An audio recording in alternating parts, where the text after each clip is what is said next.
Gaining respect from your boss or your HR manager as a HR professional is very important for your success in the role that you have been assigned within that organization.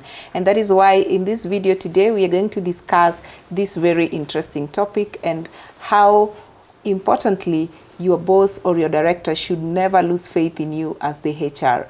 As usual, my name is Mary and I'm glad to be joined by our lead HR consultant, Mr. Paminas, in this conversation.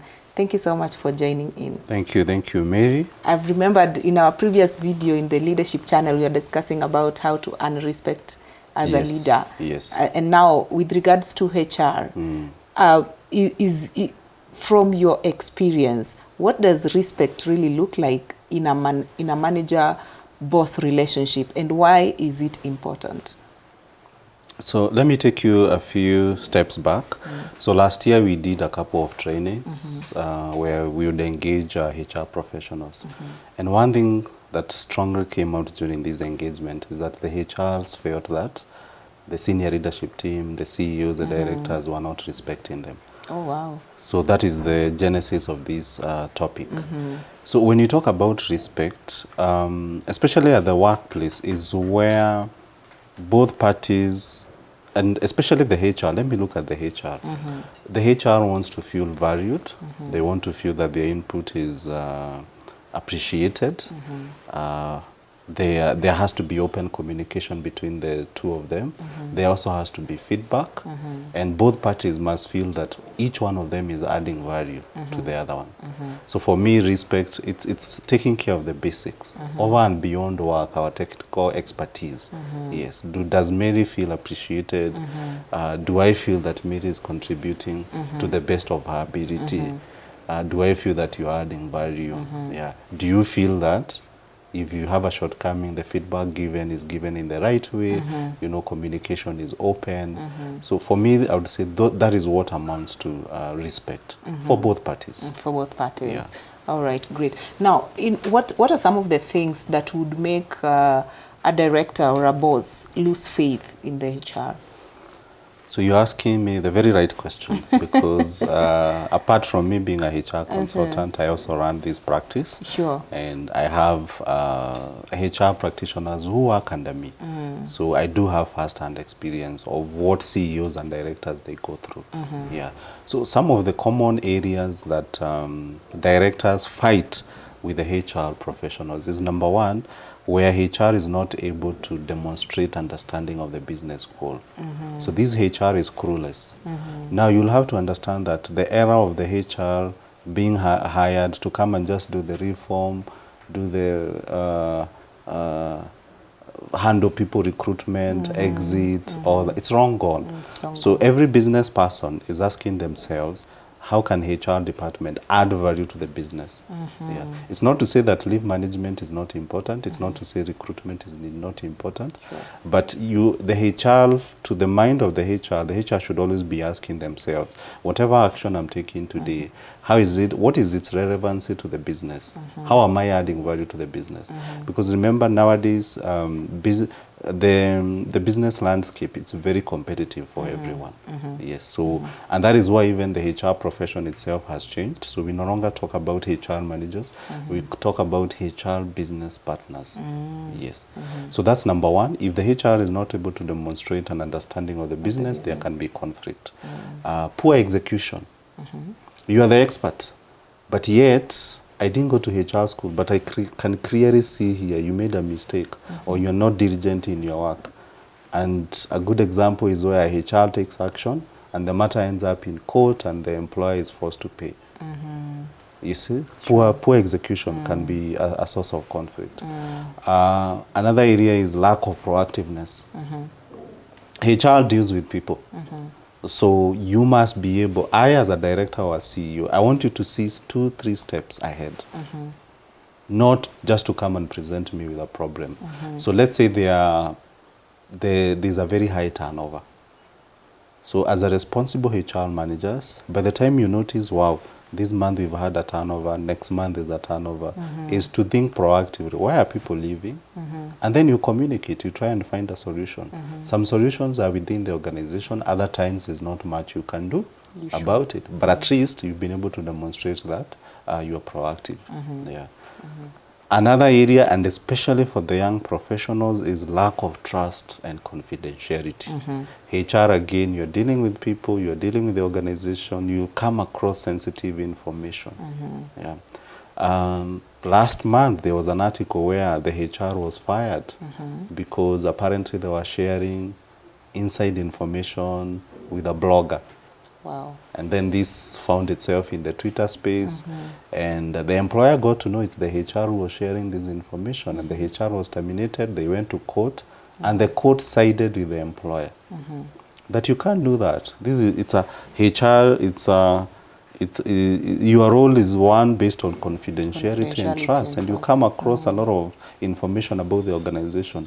If you share it with third parties, or even if you share it with the employees who are not supposed to be consumers of that information, then you are failing. Yeah. And the last one is all that, if you look at all that, is HR not being able to act as an advisor, as a business advisor. Yeah. Interesting. Now, in a scenario where maybe as an HR professional, as an HR manager, I found myself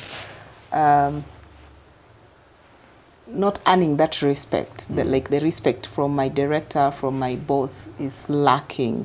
What can I do to gain that respect? What really do they need to do?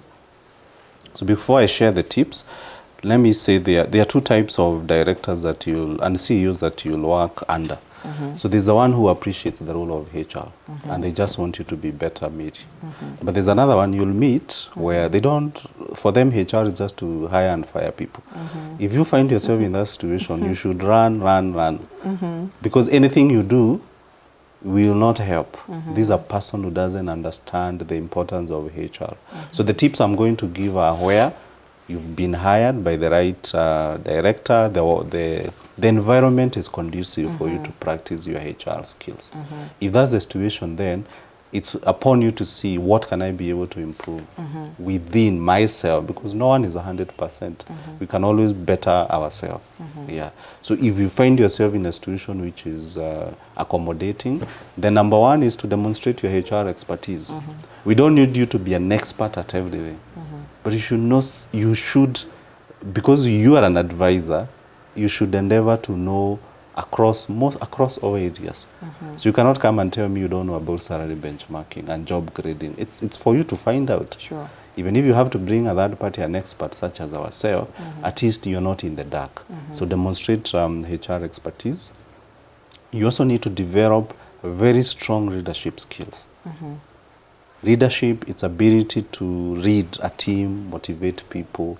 So whether it's across the peers or the staff below you, as a HR, you can't shy away from people issue.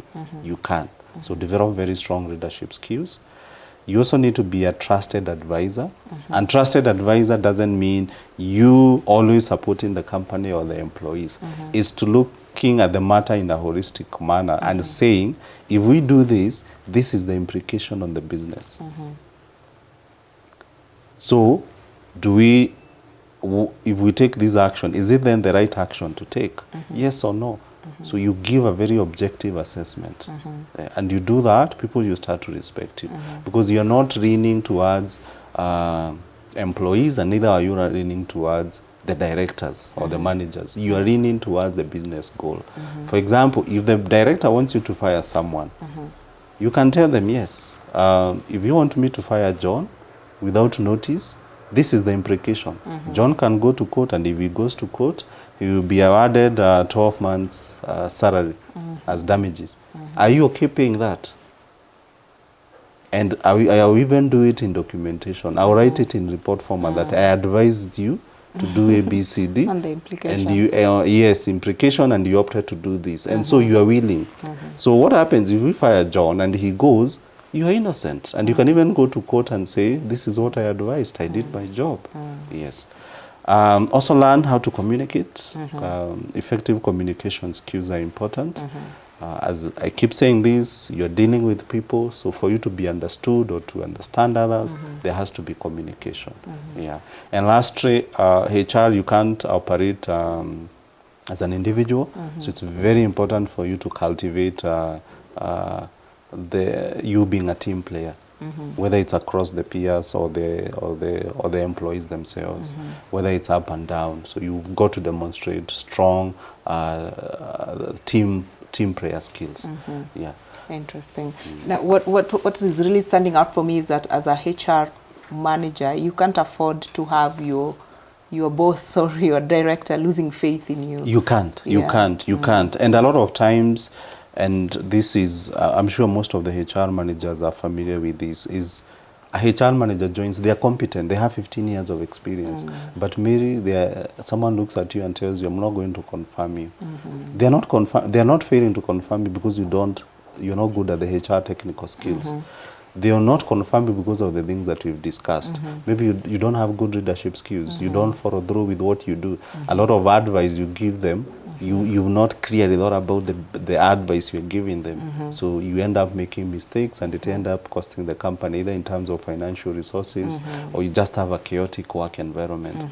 So you really, I think it's a very sensitive docket because unlike finance or procurement or sales, where you deal with tangibles, you're dealing with numbers. Here you're dealing with people, and people change every day. True. The way you are right now is not the same way you'll be in the afternoon. True. You can receive a call and your mood is dampened.